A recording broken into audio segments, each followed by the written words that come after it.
Assalamualaikum warahmatullahi wabarakatuh. Perkenalkan, nama saya Mutiara Yunanda Dilestuti dan rekan saya Elvira Damayanti akan membahas tentang rancangan dan kesahihan penelitian. Yang pertama adalah hakikat rancangan penelitian kuantitatif. Penelitian kuantitatif adalah penelitian empiris yang datanya berbentuk angka-angka dan hasilnya disajikan dalam bentuk angka. Baik penelitian kualitatif maupun penelitian kuantitatif perlu adanya suatu rancangan penelitian. Priyono dalam bukunya yang berjudul Metode Penelitian Kuantitatif memberikan pandangannya tentang bagaimana membuat rancangan penelitian kuantitatif. Dalam menyusun rancangan penelitian kuantitatif, terdapat beberapa hal yang perlu diperhatikan, yakni sebagai berikut. Yang pertama, ada pemilihan topik. Pemilihan topik dilakukan dengan memperhatikan beberapa faktor seperti pengalaman pribadi, masalah di media massa, pengetahuan lapangan, dan perbandingannya dengan teori. Kebutuhan memecahkan masalah, peluang, dan nilai-nilai pribadi. Yang kedua, ada pembuatan latar belakang masalah penelitian. Latar belakang masalah penelitian berisi tentang gambaran yang dapat menguraikan mengapa penelitian tersebut penting dan menarik untuk dilakukan. Yang ketiga, ada perumusan masalah. Perumusan masalah merupakan suatu kesatuan dengan latar belakang masalah. Saat merumuskan masalah, peneliti biasanya dapat merumuskan pertanyaan penelitian yang biasa disebut dengan research question. Banyaknya rumusan masalah ini sifatnya relatif karena ini disesuaikan dengan kebutuhan penelitian. Yang keempat, ada tujuan dan signifikansi penelitian. Para peneliti kuantitatif dapat memilih jenis penelitian apa yang akan digunakan. Akan tetapi, karena terdapat asumsi bahwa penelitian kuantitatif ini mendasarkan pada teori, maka peneliti hanya dapat memilih penelitian deskriptif atau eksplanasi saja. Dalam pendekatan penelitian kuantitatif, terdapat pula sebuah istilah yang disebut dengan metode ilmiah. Dalam metode ini, terdapat beberapa proses pengetahuan ilmiah dengan menggabungkan cara berpikir empiris dan rasional. Menurut Suantara, metode ilmiah memiliki dua tujuan, yakni menata data-data temuan peneliti dan menghasilkan penemuan-penemuan baru, seperti teori yang telah terbukti ilmiah. Dua tujuan tersebut sebenarnya akan bermuara pada satu tujuan besar, seperti yang diungkapkan oleh Salim dan Syahrum, yakni memecahkan masalah. Metode ilmiah pertama kali dikenalkan oleh salah satu filsuf Amerika, John Dewey, untuk memecahkan masalah. Metode ilmiah tersebut dituliskan dalam bukunya yang berjudul How We Think yang terbit pada tahun 1910. Langkah-langkah memecahkan masalah tersebut adalah: yang pertama, 1. Merasakan adanya suatu masalah atau kesulitan dan masalah atau kesulitan itu mendorong untuk dipecahkan. Yang kedua, merumuskan dan membatasi masalah tersebut. Dalam hal ini diperlukan observasi untuk mengumpulkan fakta yang berhubungan dengan masalah tersebut. Yang ketiga, mencoba mengajukan pemecahan masalah dalam bentuk hipotesis-hipotesis. Yang keempat, merumuskan latar belakang dan akibat dari hipotesis tersebut. Yang kelima, yaitu menguji hipotesis-hipotesis yang diajukan dengan fakta-fakta yang ditemukan di lapangan. Sebagai salah satu aspek yang berperan penting dalam penelitian yang notabene bersifat keilmiahan, metode ilmiah tentu memiliki kriteria-kriteria tertentu. Salim dan Syahrum menyatakan kriteria-kriteria tersebut, yaitu yang pertama adalah berdasarkan fakta, yang kedua menggunakan prinsip analisis, yang ketiga bersifat objektif. Dalam metode ilmiah terdapat pula langkah-langkah tertentu. Yang pertama ada menetapkan masalah, yang kedua menyusun kerangka pemikiran dan premis-premis, yang ketiga merumuskan hipotesis, dan yang keempat menguji hipotesis, dan yang terakhir adalah menarik kesimpulan. Yang kedua adalah jenis-jenis rancangan penelitian. Hamdi dan Bahrudin mengungkapkan 7 jenis-jenis rancangan penelitian kuantitatif. Yang pertama, ada rancangan penelitian deskriptif. Jenis penelitian ini mengutamakan analisa lebih dalam pada data dan fakta yang ditemukan. Yang kedua, ada rancangan penelitian komparatif. Penelitian jenis ini bertujuan untuk mencari jawaban yang mendasar tentang sebab akibat dengan menyertakan analisa dari berbagai faktor penyebab terjadinya suatu fenomena yang dijadikan objek penelitian. Yang ketiga, ada rancangan penelitian korelasi. Adalah jenis penelitian agar dapat melihat hubungan antara satu variabel dengan variabel lain. Yang keempat, ada rancangan penelitian survei.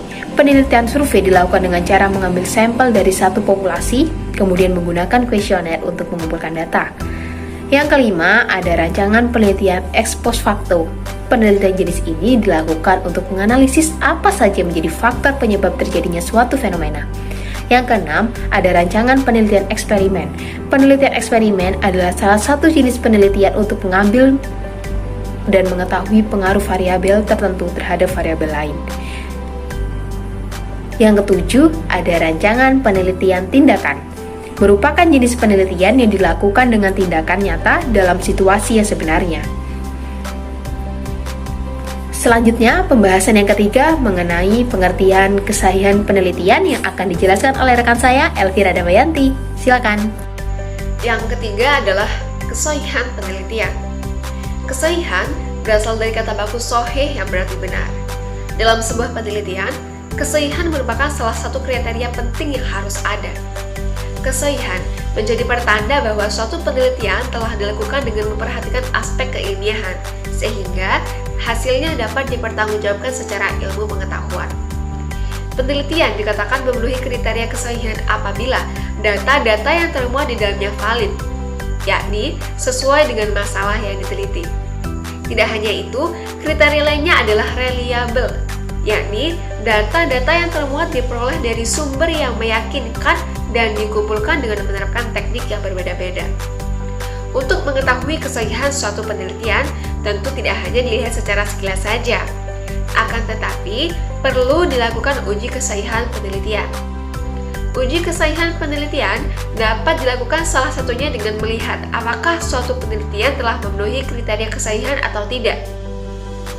Nah, menurut Lincoln dan Guba, untuk mencapai kesahihan, setidaknya diperlukan 4 kriteria, yakni sebagai berikut. 1. Kredibilitas. Dalam melakukan suatu penelitian, peneliti harus mampu memastikan bahwa data-data yang diperoleh dan digunakan mengandung nilai kebenaran. Dengan begitu, hasil dari penelitian tersebut dapat dipercaya oleh pembaca kritis dan diterima oleh responden yang menyumbangkan informasi-informasi tertentu. Lincoln dan Guba juga merekomendasikan 7 teknik agar hasil penelitian memiliki tingkat kredibilitas yang tinggi, yakni A. Prolonged engagement, yaitu peneliti harus tinggal di tempat peneliti dalam waktu yang cukup lama.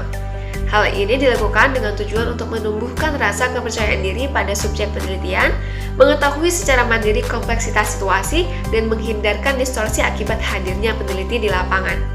B. Persistent observation, yaitu melakukan penelitian secara terus-menerus untuk memutuskan aspek-aspek yang penting dan tidak. C. Triangulasi, yaitu peneliti melakukan verifikasi temuannya. Sugiono membagi triangulasi menjadi 3 jenis, yakni triangulasi sumber, teknik, dan waktu. Triangulasi sumber adalah jenis triangulasi yang dapat dilakukan dengan melakukan verifikasi data yang diperoleh melalui berbagai sumber. Misalnya, untuk menguji kredibilitas penerapan model pembelajaran X, maka pengujian kesahihan data dapat dilakukan kepada guru dan siswa yang terlibat dalam penerapan model pembelajaran X tersebut. Kemudian, data yang diperoleh dari 2 sumber tersebut dideskripsikan dan dianalisis hingga menghasilkan kesimpulan. Yang kedua adalah triangulasi teknik, yaitu verifikasi data dilakukan dengan menggunakan teknik yang berbeda. Misalnya, jika sebelumnya peneliti menggunakan teknik wawancara, maka pada proses triangulasi, peneliti menggunakan teknik observasi. Sedangkan triangulasi waktu adalah verifikasi data dengan menggunakan sumber dan teknik yang sama, namun pada waktu dan situasi yang berbeda.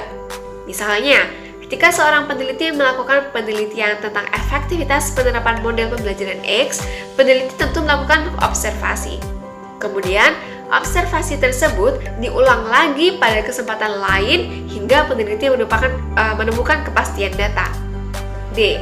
Peer debriefing, yakni peneliti meminta koleganya untuk menanyakan tentang metode yang digunakan, kesimpulan sementara, dan bias-bias yang mungkin disebabkan oleh peneliti. Dengan catatan, kolega tersebut tidak mengetahui lapangan tempat penelitian. E. Negative case analysis, yaitu sebuah prosedur yang dilakukan peneliti untuk menyempurnakan kesimpulan-kesimpulan sementara hingga menjadi kesimpulan akhir yang sesuai dengan kenyataan di lapangan. F. Differential adequacy checks, yaitu pengarsipan data-data temuan selama di lapangan. Arsip-arsip tersebut digunakan untuk memastikan bahwa tidak ada kejanggalan dalam hasil penelitian. Dan yang terakhir adalah member check, yaitu melibatkan subjek untuk mereview hasil penelitian. Apabila subjek setuju dengan seluruh laporan peneliti, maka penelitian tersebut dapat dikatakan kredibel. 2. Transferabilitas. Boleong menyatakan bahwa transferabilitas berarti hasil penelitian pada konteks-konteks tertentu seharusnya dapat ditransfer kepada konteks yang lain untuk menciptakan keteralihan penelitian dengan memberikan uraian rinci. Uraian rinci tersebut akan mengungkap segala sesuatu yang mungkin dibutuhkan oleh pembaca atau calon peneliti. Untuk mengetahui apakah sebuah hasil penelitian dapat ditransfer atau tidak, peneliti dapat membandingkan konteks di mana penelitian tersebut dilakukan dan di mana hasilnya akan diterapkan. Pembandingan dilakukan untuk melihat persamaan dan perbedaan yang mungkin ada di antara kedua konteks tersebut.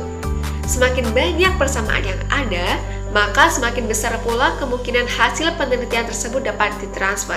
Misalnya, apabila terdapat seorang calon peneliti membaca sebuah hasil penelitian X dan memperoleh gambaran jelas tentang hasil penelitian yang dibacanya untuk melakukan penelitian yang sejenis, maka hasil penelitian X tersebut dapat dikatakan memiliki transferabilitas tinggi. 3. Dependibilitas.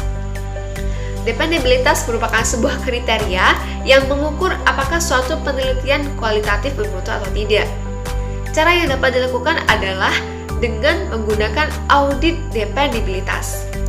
Audit dependibilitas adalah meminta auditor independen untuk mereview aktivitas peneliti berupa audit trial, catatan data dan informasi di lapangan, arsip-arsip, dan laporan penelitian yang telah dibuat oleh peneliti. Audit trial merupakan hal yang krusial, sehingga apabila seorang peneliti tidak memilikinya, maka uji dependibilitas tidak dapat dilakukan, dan penelitian bisa saja dilakukan kesahihannya. 4. Konfirmabilitas. Sama halnya dengan dependibilitas, konfirmabilitas juga berkaitan dengan mutu penelitian.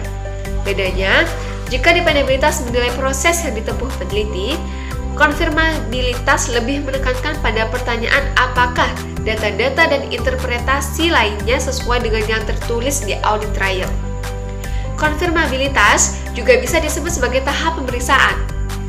Artinya, peneliti melakukan pemeriksaan terhadap penelitian-penelitian yang dilakukannya. Misalnya, peneliti bidang linguistik mengkonfirmasi hasil penelitiannya pada jurnal-jurnal yang telah ada, berkonsultasi dengan ahli linguistik, atau mendesiminasikan penelitiannya pada sebuah konferensi untuk mendapatkan rekomendasi yang digunakan untuk perbaikan. Konfirmabilitas yang menghasilkan confirmability audit juga menjadi penentu apakah penelitian telah memenuhi 4 standar penelitian: truth value, applicability, consistency, and naturality.